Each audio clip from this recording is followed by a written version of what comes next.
President William Ruto niwakathia kinandu cha Hustler Fund aiweta amuika aingi maminte kutetheka kwiyukilya kiiukwati ingi niwailesekana silikali yingendee kwikia mitalatala ingi kivathukanio ya kwikiithya amuika nimokitana na mwoo wa Mawia na matonye kwiyikalya mo ene ingi niwathanakana silikali ni kwa ile muvea wa NYS amuika matetheke na momanisio mayo anene yiendeto icha thini cha kumina momanisio kana pass out ya maofisa ma NYS kaunti ya Nakuru. Lina Musangi na mauvo.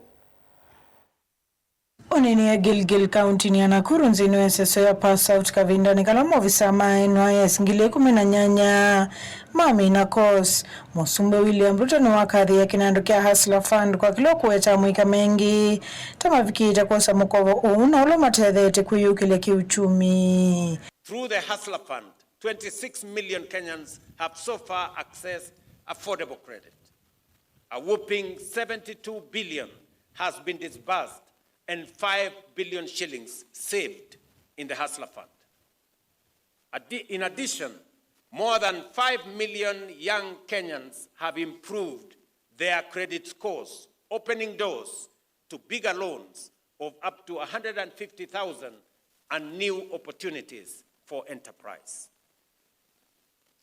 For those whose dreams reach beyond our borders, we are creating secure pathways to global opportunities. Musumbi kuweta serikali yingendee na kwikia mitalatala ingi kivathukanio kuikiithya kana amuika ni makwata nzia kivathukanio cia kukitana na mwoo wa Mawia nukienda kuitegemea. 430,000 young Kenyans in the last 2 years to secure decent jobs abroad in different countries and incomes that uplift families and strengthen our economy. We are now negotiating more agreements to open more doors for even more of our skilled, tech-savvy young people to thrive on the world stage. To support them, the WESO Fund and the Youth Enterprise Development Fund are financing air tickets, visas, and settlement costs, while also providing pre-departure training and certification. Within the last 1 year, 244 million shillings enabled 2,300 to take up international jobs. At the same time, the National Youth Opportunities Towards Advancement, commonly known as Nyota project, is now building on the past success.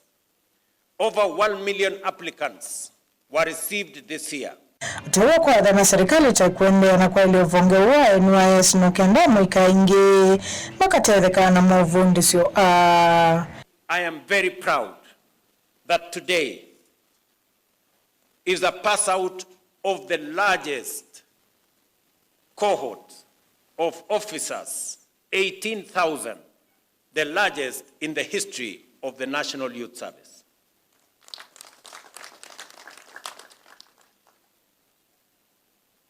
And it is my intention, working with the ministry concerned, to make sure that this National Youth Service becomes the channel of ensuring that children from across Kenya, especially those from underprivileged communities and families, find a path to the future by using the platform of the National Youth Service.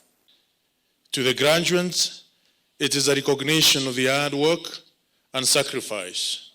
To the parents and families, it is a proud of a mission that their sons and daughters are valued by their nation. And to the youth of Kenya, it is an inspiration that their government believes in them, invests in them, and sees them as the architects of our country's future. There are so many areas of collaboration that we shall be moving forward together, whether in environment, in helping with the construction of our roads.